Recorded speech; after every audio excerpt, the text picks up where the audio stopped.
Jailhouse Rock, performed here by the M.D. Shannon Singers, was a hit for Elvis Presley in 1958.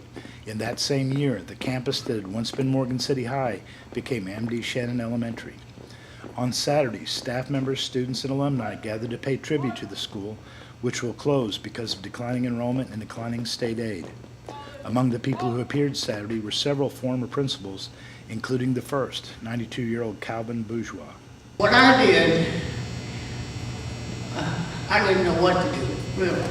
So I went to visit all the grades, and I found out who was the best teacher in each grade, who had the best discipline. So I got the second and third grade teachers to come in and watch Margaret Squash teach first grade. And then I got parents to take care of the classroom. Then I took the best second grade teacher. So nobody ever heard of that before. So I tell you, we can thank the educators that came before us and the taxpayers that came before us for such a fine job on this building, on this school. But Shannon Elementary, it's not just the building, it's the people. And I'm going to tell you, during the time, 1991 through 97, we had the best, or one of the best, if not the best, secretaries in the parish. And she's here today. Shirley Black, please stand.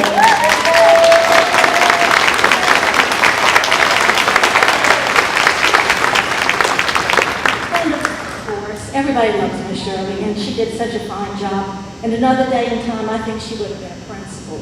I always told her, she's the one that taught me what to do. Of course, the high state testing came along. You had the hurricane, I got the high state testing. It was stressful. It was a lot of work, but the faculty is phenomenal. Everybody pulled together, we analyzed our data, we worked to see what needed to be improved and what we didn't have to worry about as much. And that is when I really believe as a faculty and a staff that we became a true learning community. My teachers didn't leave. Fifth grader Sarai Richardson represented M.D. Shannon well in the school's final year. She was a student of the year in her grade at both the school and district levels. She talked about the history of the school. Others were offered a chance to speak to the crowd about their memories of Shannon. Alicia Robichaud, who retired as the Shannon cafeteria manager, shared some of her experiences. But I've always felt a warmth here, always. You know, when they closed Norman, they had closed Norman, and then the kids came here, and then they reopened Norman and made this a 4th, 5th, and 6th grade. Mr. Streva asked me to go with them to Norman, and I said, no, I'm staying here. I said, I love this school. And so my staff stayed here. We did not go to Norman. And a lot of the teachers, the teachers went and everything, but we were one of these that just stayed here. There's so much that happened here in 32 years for me.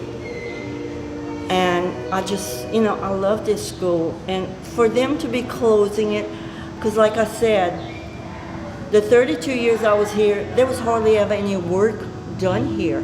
They didn't need anything done here because it's an old school and it's sturdy as can be. At M.E. Norman, they were always doing something. Now they're spending a fortune. Well, they should have closed Norman. Let this place be. Chantel Toop's first year's principal turned out to be the school's last year. Toops had the sad duty of preparing Shannon's staff and students for the closure. Very emotional today. Positive and negative, I guess. Positive to see the outpouring of the community and the alumni here at Shannon, to hear the stories of all the former principals here and the people that have come to experience Shannon Elementary. But still some disappointment and some heartache that we're having to have this today because of the fact that we're closing the doors of Shannon Elementary. It's hard to put into words, but it is a special character, and that's one of the things when I addressed them today. I've been to many schools. I taught at different schools. I was a facilitator at a school. I was an assistant principal at a school. And you always develop a family, a sense of community. But here it's just different, and it's hard to put into words what it is. It may be because the school is so small in personnel that you just find that it's just different. It's different, but a very positive different. And I can tell you that any one of these ladies will do anything for each other. They're strong, but after time, it weighs in on them. A lot of heavy hearts this last week. We've had boxes actually delivered to start packing, so that process has made it more of a reality for us. So hearts are heavy, but I commend them because they continue to teach each and every day. You would pass by the classrooms and not know that anything different is going on at Shannon. It sounds like a regular school day, just as any other day that we've had before we found out the news. So I commend them on that, even though I know their hearts are very heavy.